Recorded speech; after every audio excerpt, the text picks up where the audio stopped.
Hello बच्चों, कैसे हैं आप।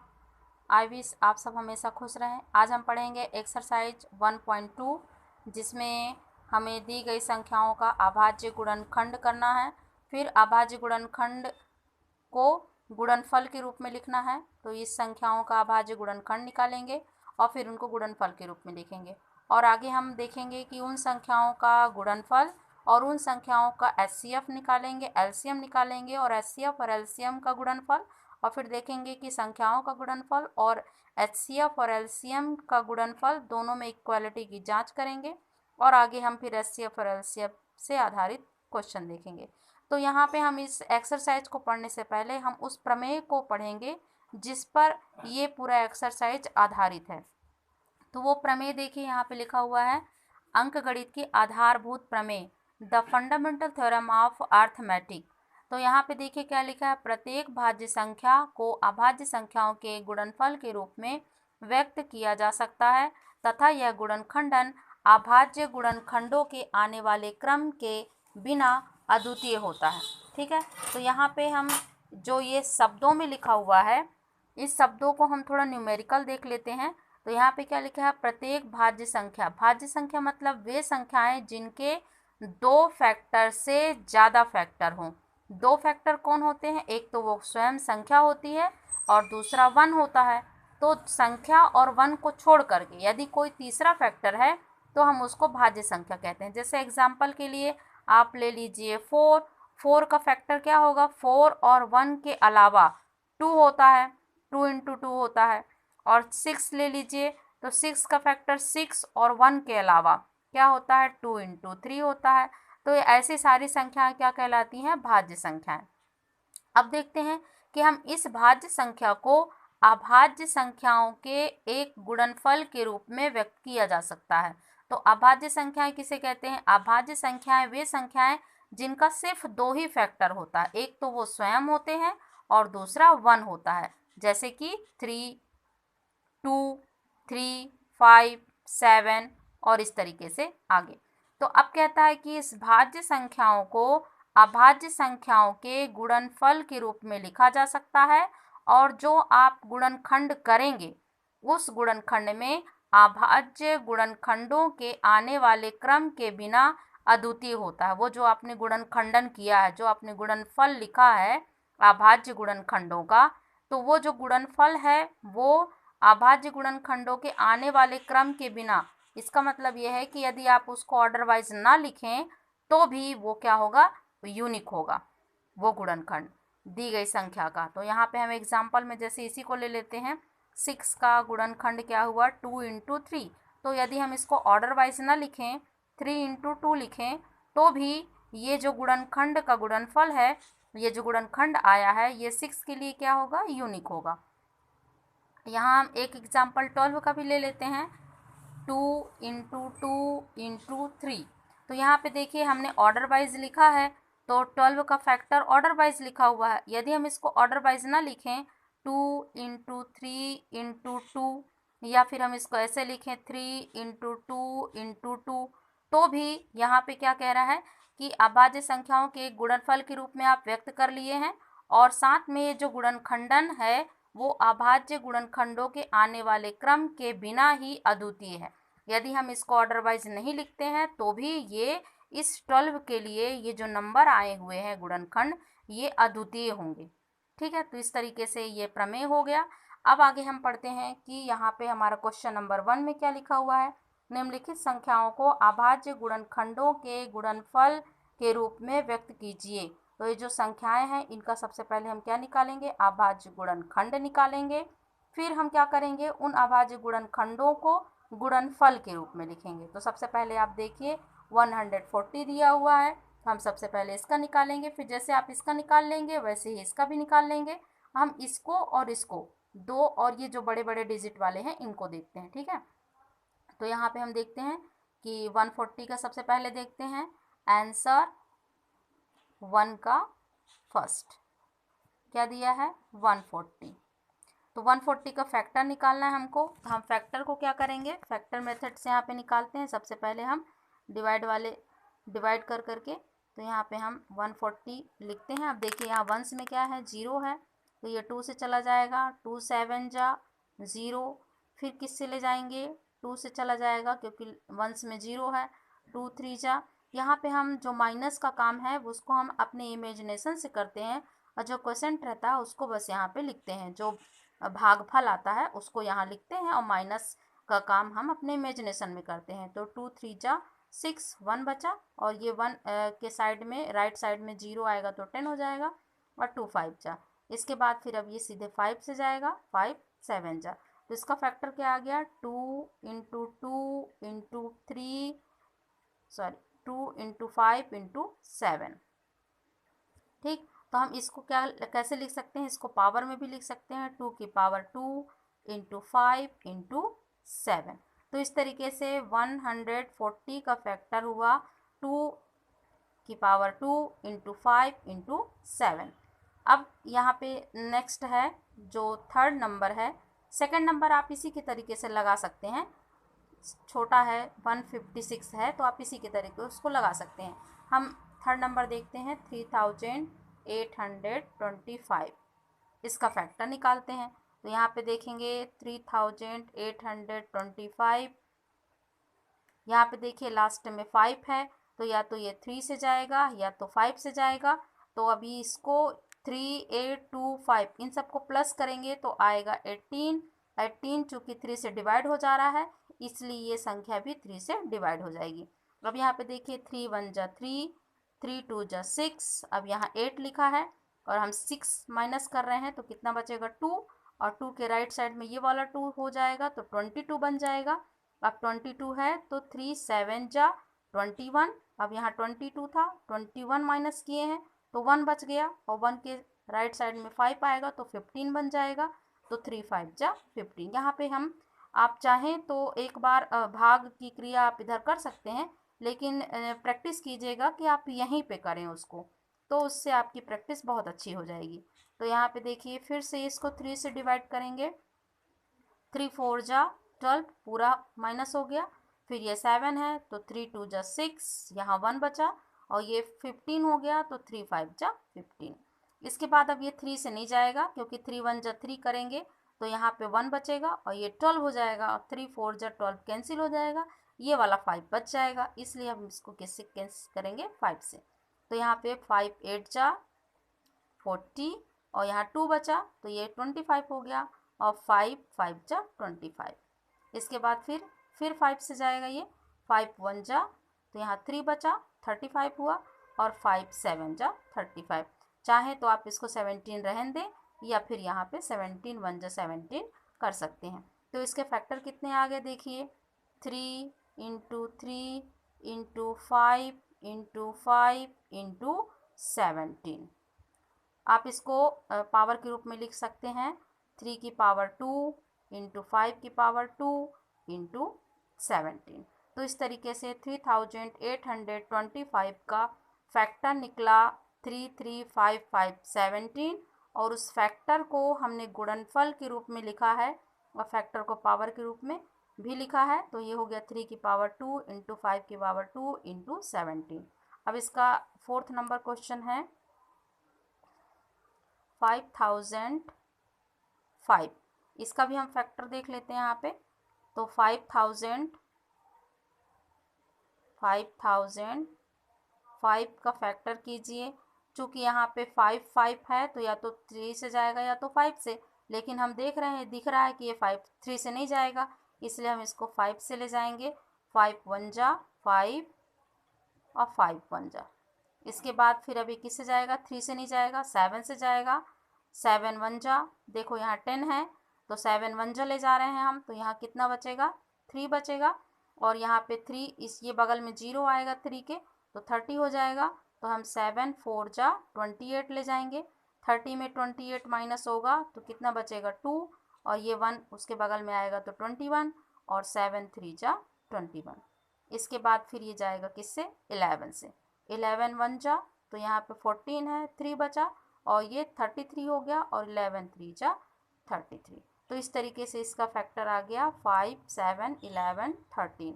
यहाँ पे आप इसको ऐसे रहने दें तो ठीक है, और अगर आप इसको 13 से डिवाइड करके 1 करेंगे तो भी ठीक है। तो यहाँ पे इसका फैक्टर कितना आ जाएगा 5 इंटू 7 इंटू 11 इंटू 13। यहाँ पे कोई भी डबल नहीं आया है, ट्रिपल नहीं आया है, तो इसलिए इसका कोई भी पावर हम इस तरह नहीं बनाएंगे, ये जैसे है वैसे ही हो जाएंगे। इसके बाद जो अगला क्वेश्चन है 5th नंबर, वो थोड़ा सा 7429 है। इसका जब हम फैक्टर करते हैं तो इसका फैक्टर सिर्फ 3 प्राइम नंबर से कटेगा। एक है 17, दूसरा है 19 और तीसरा है 23। आप इसको डिवाइड करके भी देख सकते हैं। तो इस तरीके से ये क्वेश्चन नंबर 1 कंप्लीट हुआ। अब देखते हैं क्वेश्चन नंबर 2। पूर्णांकों के निम्नलिखित युग्मों के HCF और LCM ज्ञात कीजिए तथा इसकी जांच कीजिए कि दो संख्याओं का गुणनफल बराबर होता है HCF और LCM के गुणनफल के बराबर। ठीक है, तो यहाँ पे देखिए पहला क्वेश्चन है 26 और 91, तो हम 26 और 91 को देख लेते हैं। इसके बाद फिर दूसरा, फिर इसके बाद तीसरा। ठीक है, तो यहाँ पे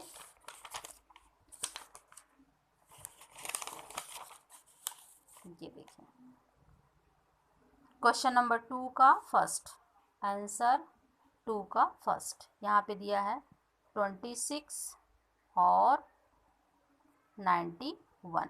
तो सबसे पहले हम 26 का फैक्टर लिखेंगे। तो 26 का फैक्टर क्या होगा, 2 इंटू 13।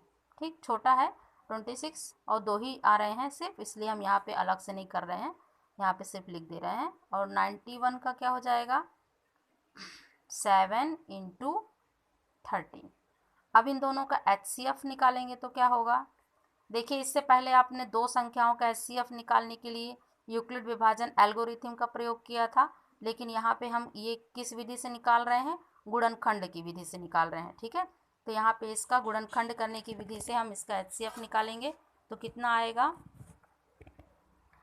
यहाँ पे गुणनखंड की विधि से जब हम HCF निकालते हैं तो हम किनको लेते हैं, जो पहली संख्या का जो गुणनखंड है और दूसरी संख्या का जो गुणनखंड है, तो उनमें जो कॉमन है उसको हम यहाँ पे लेते हैं। तो चूंकि यहाँ पे कॉमन सिर्फ एक ही संख्या है 13 है, तो यहाँ पे सिर्फ HCF 13 आएगा। अगर और भी संख्याएं होती तो हम उन सबको यहाँ लेके मल्टीप्लाई कर देते। अब आते हैं LCM में। LCM कैसे निकालते हैं, जो कॉमन चीज़ें हैं, कॉमन संख्या है, उसको तो लेंगे ही, और उसको छोड़कर जो अतिरिक्त बच गए हैं उनको भी हम यहाँ पे लेके मल्टीप्लाई कर लेंगे। तो कितना आ जाएगा, इसका मल्टीप्लाई करेंगे तो 13, 2 और 7 का मल्टीप्लाई करेंगे तो आ जाएगा 182।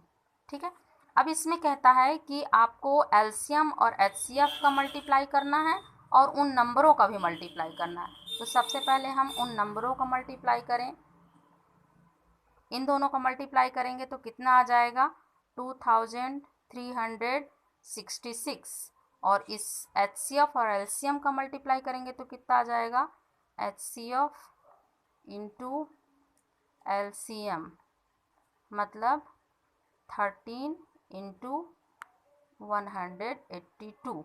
इन दोनों का मल्टीप्लाई करेंगे तो भी आएगा 2366। इस तरह हम देखते हैं कि दो संख्याओं का मल्टीप्लिकेशन और उन्हीं दो संख्याओं के HCF और LCM का मल्टीप्लिकेशन, ये दोनों क्या होते हैं, इक्वल होते हैं। तो इसके आधार पर एक फार्मूला भी निकलता है कि दो संख्याओं का, इनको अगर हम A और B मान ले तो A into B is equal to HCF into LCM। ठीक, इसके बाद अब सेकंड नंबर क्वेश्चन क्या है, क्वेश्चन नंबर 2 का फर्स्ट था ये, क्वेश्चन नंबर 2 का सेकंड। इसमें किसका किसका निकालना है, सेकंड नंबर में निकालना है 510 और 92 का। ठीक, तो यहाँ हम सबसे पहले 510 का फैक्टर निकालते हैं। 510 का फैक्टर निकालिए, यहाँ पे कितना आएगा, 510 का फैक्टर निकालिए, चूँकि ये 0 है तो 2 से चला जाएगा, 2 2 जा 4, यहाँ कितना बचा 1, तो ये हो गया 11, और 2 5 जा 10 और फिर 10 हो गया तो 2 5 जा 10। इसके बाद फिर यहाँ पे 5 है तो अब किससे जाएगा, या तो 3 से या तो 5 से, तो 3 से चला जाएगा, 3 8 जा 24, 1 बचा 15, 3 5 जा 15। इसके बाद फिर ये 5 से चला जाएगा, 3 से भी चला जाएगा, 3 से नहीं जाएगा, 3 2 जा 6 और यहाँ 2 बचेगा तो 25 हो जाएगा, ये सीधे जाएगा 5 से। 5 1 जा 5, यहाँ कितना बचा 3 और ये कितना हो गया 35, तो 5 7 जा 35। तो इसका फैक्टर कितना आ गया 2 into 3 into 5 into 17, 2 into 3 into 5 into 17। और अब 92 का निकालें, 92 का निकालते हैं, कितना आएगा 2 4 जा 1 बचा तो ये 12 हो गया, और 2 6 जा, फिर 2 से निकाले तो 2 2 जा और यहाँ पे 2 3 जा, और 23 क्या है प्राइम नंबर है, तो इसका फैक्टर आ जाएगा 2 इंटू 2 इंटू 23। अब यहाँ पे हम HCF निकालेंगे। HCF देखिए कॉमन क्या है 2 2, तो ये 2 कॉमन आ गया, फिर यहाँ पे 3 है तो यहाँ पे 3 नहीं है, और यहाँ पे एक 2 है मगर यहाँ पे 2 नहीं है, यहाँ 23 है मगर यहाँ 23 नहीं है, यहाँ 5 है मगर यहाँ 5 नहीं है, यहाँ 17 है मगर यहाँ 17 नहीं है। तो इस तरीके से सिर्फ 510 और 92 के दोनों के फैक्टर में सिर्फ 2 ही कॉमन है, तो यहाँ HCF क्या होगा सिर्फ 2। इसके बाद LCM निकालेंगे जब, तो LCM में क्या होगा, जो कॉमन है वो तो हम लेंगे ही, उसके अलावा जो बच गया जैसे ये 3 और ये एक 2 और 5 17 23 जितने भी बच गए हैं उनको भी लेंगे, तो हम इनको लिखेंगे 2 इंटू 3 इंटू 5 इंटू 17 इंटू 23, और सब का मल्टीप्लाई करेंगे तो कितना आ जाएगा, LCM जब इनका मल्टीप्लाई करेंगे तो आ जाएगा 23,460, तो यहाँ लिखेंगे 23,460, तो ये LCM आ गया, ये HCF आ गया, और ये दोनों नंबर हैं। तो अब हम क्या करेंगे, इन दोनों नंबर का मल्टीप्लाई करेंगे। यहाँ पे देखिए 510 इंटू 92 कितना आ जाएगा, 510 और 92 का करेंगे तो 46,920, और जो HCF आया था HCF इंटू LCM जब हम करेंगे तो HCF कितना आया था 2 और LCM कितना आया था हमारा देख लीजिए 23,460, ये ठीक है, तो 23,460, और इन दोनों का मल्टीप्लिकेशन करेंगे तो कितना आ जाएगा 46,920। तो इस तरीके से उन संख्याओं का मल्टीप्लिकेशन और उन संख्याओं के HCF और LCM का मल्टीप्लिकेशन दोनों क्या होते हैं, इक्वल होते हैं। ठीक है, इसके बाद फिर इसमें थर्ड नंबर जो क्वेश्चन था, इसमें एक और क्वेश्चन बच गया है, ये है 336 और 54, तो इसको भी देख लेते हैं, इसके बाद फिर ये वाला क्वेश्चन देखेंगे। तो हम सबसे पहले यहाँ देखते हैं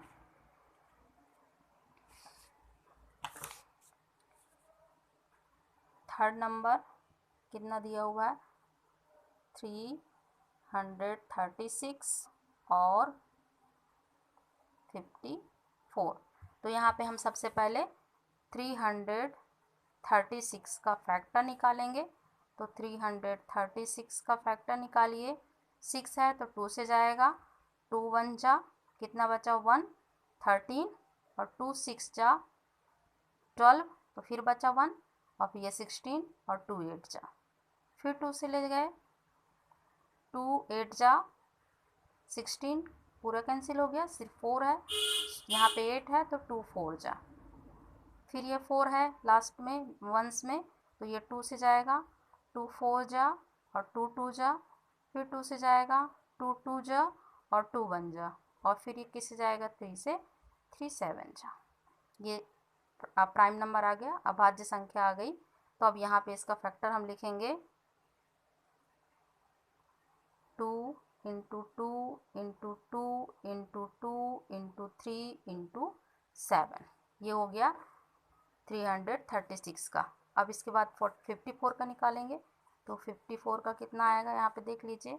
54 का 2 2 जा 4 और 1 बचा, तो यहाँ पे कितना हो जाएगा 14 और फिर 2 7 जा, इसके बाद 3 से 3 9 जा, फिर 3 से जाएगा 3 3 जा, तो कितना आ गया 2 इंटू 3 इंटू 3 इंटू 3, तो कितना हो जाएगा। अब यहाँ पे देखिए हम क्या निकालेंगे दोनों का HCF।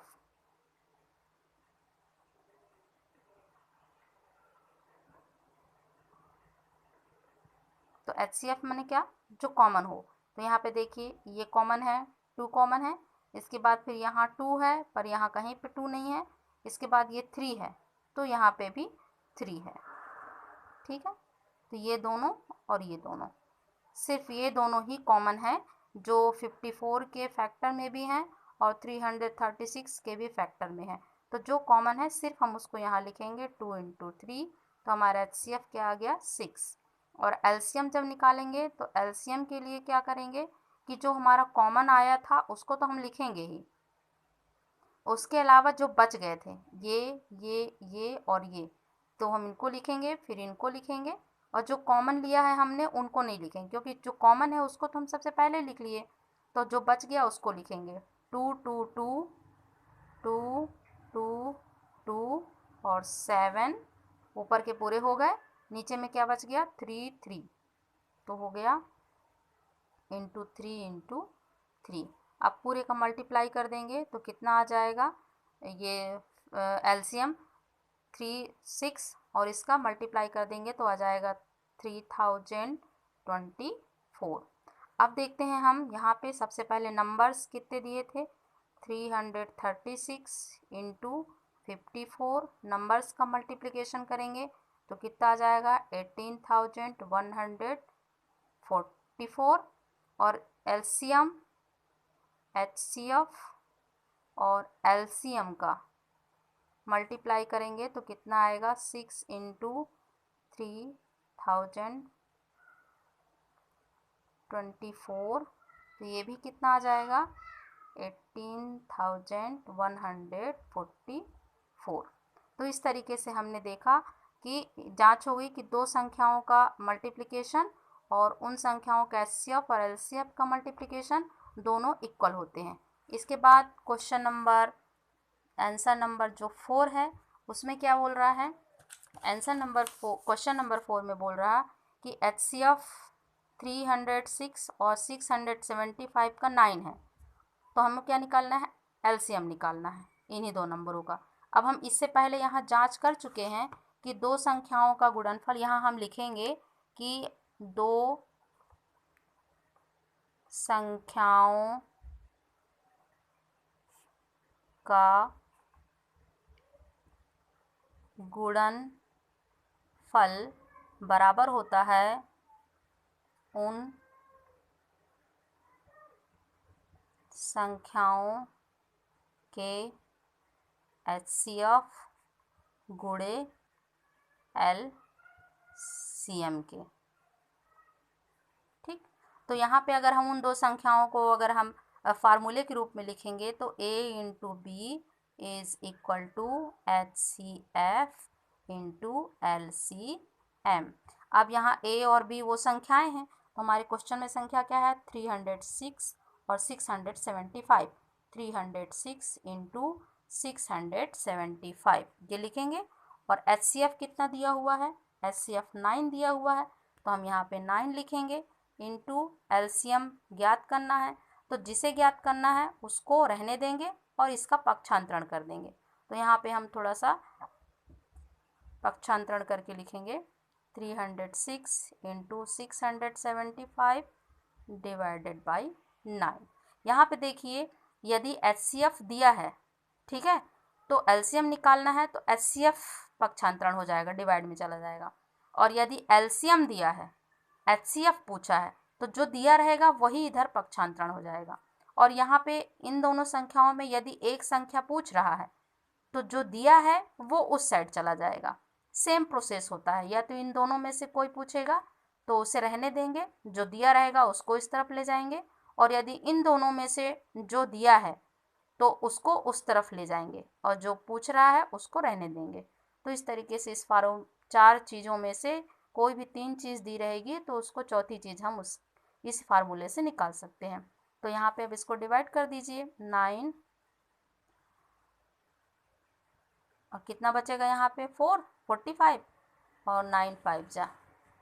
अब इसका और इसका मल्टीप्लाई कर देंगे तो कितना आ जाएगा HCF। इन दोनों को मल्टीप्लाई करेंगे तो HCF आ जाएगा, इसमें आ जाएगा 22,338 22,338। तो इस तरीके से ये फार्मूला और ये यहाँ पे गुणनखंड करना और गुणनखंड करना और इसके बाद उन संख्याओं का मल्टीप्लिकेशन करना और गुणनखंड के द्वारा HCF निकालना और LCM निकालना, फिर उनका मल्टीप्लिकेशन करना। तो इस तरीके से इस एक्सरसाइज को हमने कर लिया। आपने इस एक्सरसाइज को देख लिया और इसके बाद ये क्वेश्चन भी देख लिया। अब इस क्वेश्चन में अगर कोई भी नंबर चेंज करके दे या A निकालने को बोले या B निकालने को बोले तो इसी फार्मूले से हम उसको निकाल सकते हैं। तो इस तरीके से 4 क्वेश्चन आपकी इस एक्सरसाइज के हो गए। बाकी क्वेश्चन नंबर 5, क्वेश्चन नंबर 6 और क्वेश्चन नंबर 7 के मैं अगली वीडियो बनाऊंगी। आपको यदि मेरी वीडियो पसंद आई हो तो प्लीज़ सब्सक्राइब करें और यदि आपके कोई विचार हों तो उसको कमेंट बॉक्स में अवश्य डालें। Thank you.